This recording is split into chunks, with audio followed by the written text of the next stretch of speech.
Ang mabuting balita ng Panginoon ayon kay San Marcos.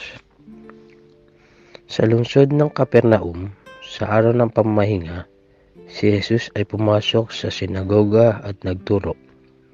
Namangha ang mga tao sapagkat nagturo siya sa kanila na parang isang may kapangyarihan at hindi tulad ng mga eskriba. Bigla namang pumasok sa sinagoga ang isang lalaking inaalihan ng masamang espiritu at sumigaw, "Ano ang pakialam mo sa amin, Jesus na taga Nazaret? Naparito ka ba upang pusain kami? Kilala kita, ikaw ang banal mula sa Diyos."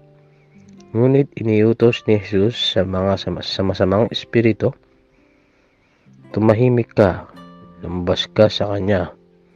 Pinapangisay ng masamang espiritu ang tao at sumisigaw na lumabas. Nang gilalas ang lahat, kaya't sila'y nagtanungan, "Ano ito? Bagong aral? Nauutusan niya pati ang masamang espiritu?" At sinunod naman siya.